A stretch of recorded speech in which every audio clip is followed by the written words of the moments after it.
है सत्संगत जी सतगुरु कबीर महाराज जी की वाणी में से लिया गया था। और बुधवार को हम क्या करते हैं, सतगुरु रविदास महाराज जी के अलावा दूसरे गुरु अंतर मैल जे तीर्थ ना आवे तिस बैकुंठ ना जाना। देखो सत्संगत जी अक्सर कहते कि तीर्थों पे जाने की जरूरत नहीं, तो मैंने अक्सर कहा है कि भाई गुरबाणी में सारे सवालों के जवाब है, सारे। जैसे आज का सवाल क्या है कि तीर्थों पे जाना चाहिए या नहीं जाना चाहिए, तो आज सतगुरु कबीर महाराज जी जवाब दे रहे हैं कि भाई नहीं जाने की जरूरत, आप लोगों को कोई तीर्थों पे जाने की जरूरत नहीं है। महाराज जी कहते भाई मन में मैल हो और तीर्थों पे जाते हो कि मन की मैल उतर जाए, हो ही नहीं सकता, असंभव है। मन की मैल तो सत्संगत जी साधुओं के साथ, महाराज जी कहते हैं ना, संत ची संगत संत कथा रस संत प्रेम माजे दीजे देवा देव। साधु संगत बिना भाव नहीं उपजै भाव बिनु भगत ना होए तेरी।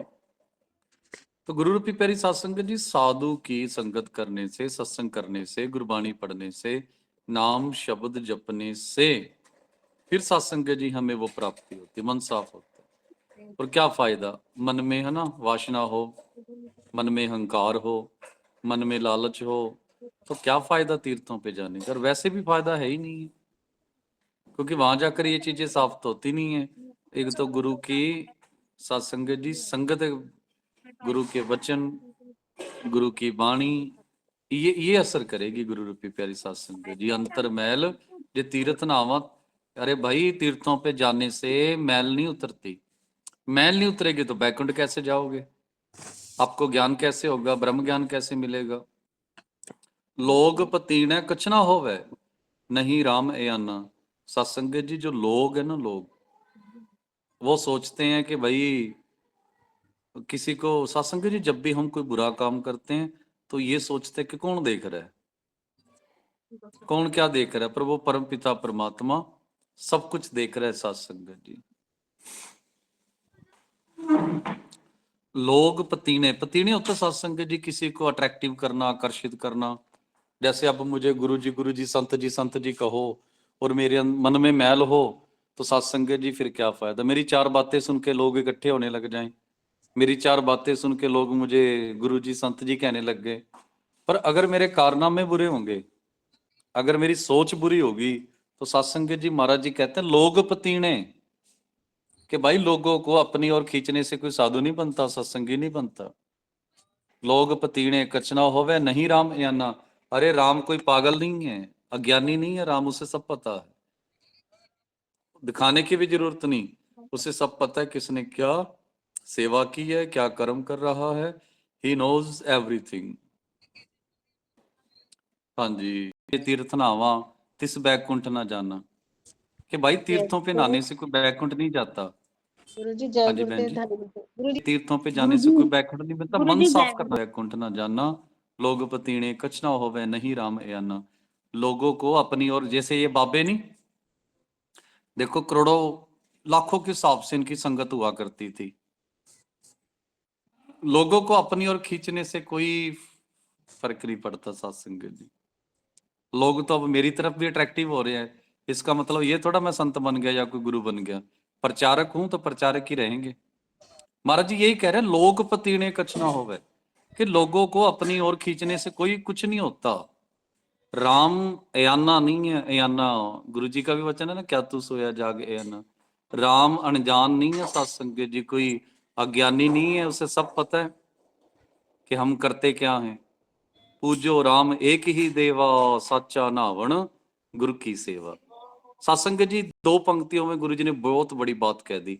एक तो यहाँ पे साबित करो परमात्मा एक है, जब कथा करो ना आप इस शब्द की, पूजो राम एक ही देवा, कि भाई पूजा एक की करो। ये नहीं सोमवार मंगलवार हो और बुधवार हो और वीरवार हो और शनिवार हो, और हर बार त्योहार पे परमात्मा बदल जाता है।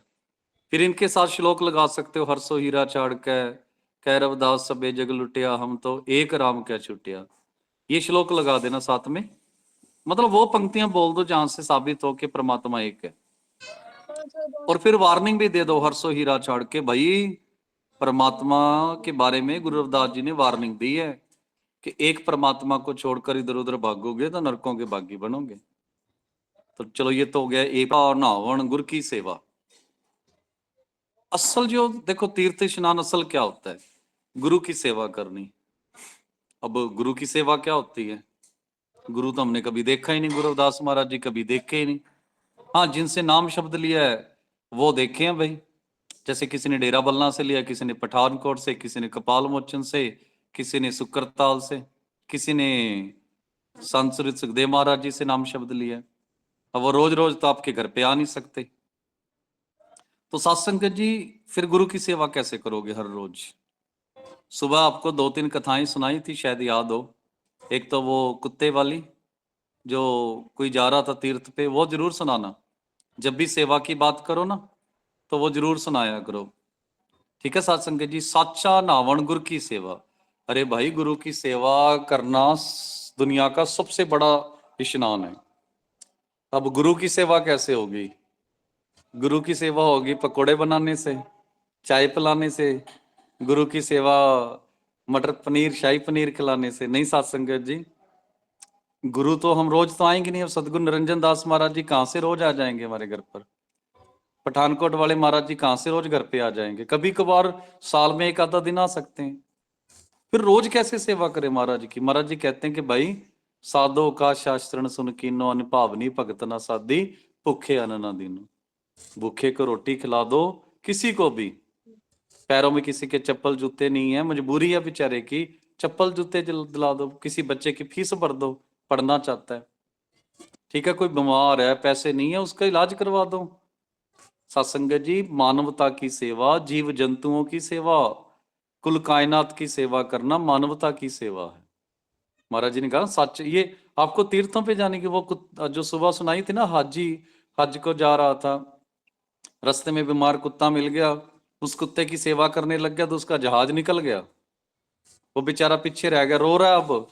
अरे भाई, बड़ी मुश्किल से पैसा इकट्ठा किया, बड़ी मुश्किल से समय निकाल के आया, और मेरा तो जहाज निकल गया, मेरी तो यात्रा अधूरी रह गई। फिर कोई साधु आया था ना, फकीर, करे बेटा रो क्यों रहा। फिर उसने सारी बात बताई, और उस फकीर ने कहा कि बेटा तेरी तो हज उनकी पूरी हो ना हो यात्रा, बेटा तेरी हज यात्रा तो कबूल भी होगी। वो तो अभी पहुंचे भी नहीं, वो तो सत्संग जी काबा में अभी पहुंचे भी नहीं। बेटा तेरी तो हज यात्रा उस दरगाह में कबूल होगी। वो कह रहे महाराज जी क्यों मजाक करते हो। अरे हाँ बेटा, जो तू करके आया है ना, उसकी जो सेवा संभाल करके आया है, परमात्मा इन चीजों से तो बड़ा खुश होता है। तभी गुरु जी कहते हैं साचा नावण गुरु की सेवा, ठीक है सत्संगत जी। और महाराज जी कहते हैं जल के मजन जेगत होवे, कि भाई पानी में स्नान करने से, पानी में जाने से किसी की गति होती, किसी को ज्ञान होता। तो नित्य नित्य मेंढक नहावे, मेंढक तो रोज पानी में रहता है, रोज नहाने जाता है। सत्संग जी कहने का मतलब काफी समय पानी में बैठा रहता है। जैसे मेंढक तैसे ओ नर फिर जो नहीं आवे, कि जैसे वो मेंढक हो गया ना गुरु रूपी साध संगत जी, मेंढक जैसे है वैसे इंसान की हालत है। सेम हालत जो है इंसान की है, अभी तीर्थों पे तो जा रहा है।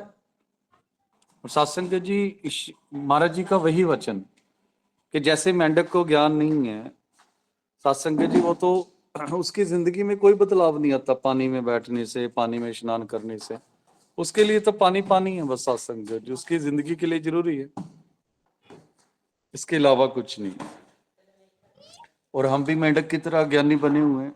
गुरुदास महाराज जी तो हंस बनकर जगा रहे हैं कि बेटा कुएं से निकल गया ज्ञानता का जो कुआं। और सत्संग जी हम ही मूर्ख हैं जो गुरु की बात समझ नहीं पा रहे कि भाई तीर्थों पे जाके मन की मैल नहीं, तन की मैल तो साफ हो सकती है, मन की मैल। अगर तीर्थ पानी में जाने से मन की मैल साफ होती तो भाई मेंढक तो ब्रह्म ज्ञानी बन गया होता। मेंढक तो फिर सत्संग जी परमात्मा के दरबार में रहने लग गया होता। अब तक तो मेंढक खत्म हो जाने चाहिए थे, सारे ब्रह्म ज्ञानी हो जाने चाहिए। नहीं सत्संग, ऐसा कुछ नहीं। और आगे मैं विनती करूं, आगे महाराज जी फरमा रहे हैं, मनो कठोर मरै बनारस नरक न बाचा जाई, हर का संत मरै हड़म्बै तस अगली सैन। तराई। सत्संग जी, कहने का मतलब सुबह मैंने बताया था आपको, शायद याद हो, कि एक ना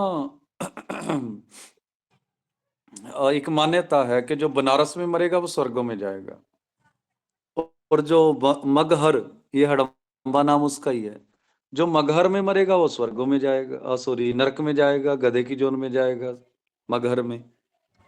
तो महाराज जी कहते हैं कि भाई ये नगर बसाया इसलिए गया था साधु संतों के लिए, साधु संत यहाँ आए, लोग भी आया करें, नाम शब्द लें, सेवा करें, स्वर्गों में जाएं। तो एक मान्यता है। तो सदगुरु कबीर महाराज जी आखिरी समय में मगहर चले गए थे। लोग मजाक उड़ा रहे थे कि भाई बुढ़ापे में आके गुरु कबीर जी को क्या हो गया, लोग तो बनारस आते हैं और बनारस छोड़कर मगहर जा रहे हैं, और इन्हें पता भी है मगहर में मरने वाला सत्संग जी नरकों का बागी बनता है। तो सदगुरु कबीर महाराज जी जवाब देते हैं कि बेटा कहीं पर भी मरो, सत्संग जी चाहे बनारस में, चाहे हरिद्वार में, चाहे अमेरिका में, चाहे कनाडा में, जो आपके कर्म है बस वही साथ जाएंगे आपके, इसके अलावा कुछ नहीं। मनो कठोर मरे, मन सत्संग जी कठोर हो, काम क्रोध लोभ मोह अहंकार से भरा हो, और वो कहे कि भाई मैं स्वर्गों में चला जाऊं ना, सत्संग जी चाहे वो बनारस में ही क्यों ना मरे, बुरे कर्म करने वाला इंसान सत्संग जी खुश नहीं रह सकता, उसकी ये जिंदगी भी नरक और वो जिंदगी भी नरक। और जो हर का संत होगा वो चाहे मगहर में मरे, कहीं पर भी मरे, सत्संग जी महाराज जी कहते हैं कि भाई वो खुद तो पार होता ही होता है, और उसके साथ जो जुड़े होते हैं वो भी सत्संग जी भवसागर से पार हो जाते हैं। सुनीता बहन जी, सदगुरु कबीर महाराज जी जो बिल्कुल लास्ट वाली पंक्ति में सत्संग जी फरमा रहे हैं, दिनस नारायण वैद नहीं शास्त्र तहां बसे निरंकारा, कि भाई परमात्मा की दुनिया में सत्संग जी ना दिन है ना रात है, ना वहां कोई शास्त्र है ना वेद है।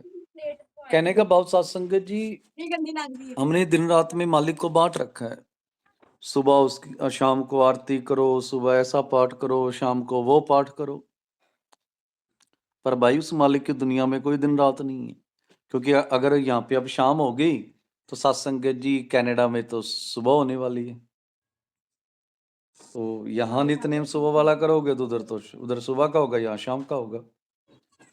तो परमात्मा समय से रहते सत्संग जी, दिन से न रहनवा, ना दिन है ना रात है, वेद शास्त्र तो वहां है ही नहीं, वहां जाता है तो सत्संग जी मालिक के प्रति जो प्यार है वही पहुंचता है, और आपके अंदर जो मालिक बस रहा है वहां तक पहुंचने के लिए कोई वेद शास्त्र नहीं चाहिए, कोई दिन रात का चक्कर नहीं है। हाँ ये जरूर है कि अमृत वेले में जुड़ना बहुत आसान है, उस समय ही ऐसा है, और जिस दिन जुड़ गए फिर सारा दिन ही जुड़े रहोगे सत्संग जी, सब एक जैसा समय हो जाएगा। कह रविदास नर तिसे ते आओ, अरे भाई उसी परमात्मा को पाओ, उसी परमात्मा की पूजा करो जो दिन रात शास्त्र वेदों से भी परे है। तो सत्संग जो मिलेगा कहाँ, वो हमारे अंदर ही मिलेगा। बावरिया संसारा, सत्संग जी बावरिया जिसको मूर्ख कहा जाता है, मूर्ख संसार के लोगों, परमात्मा ग्रंथों को पढ़ने से नहीं, परमात्मा दिन और रात में भी नहीं, कुछ उसे नहीं प्रभाव। सत्संग जी कहते हैं ना, सुबह आरती नहीं करनी चाहिए, शाम को करनी चाहिए ये पाठ वो पाठ, तो मालिक किस चीज से परे है, और ना वो शास्त्रों में समाया है।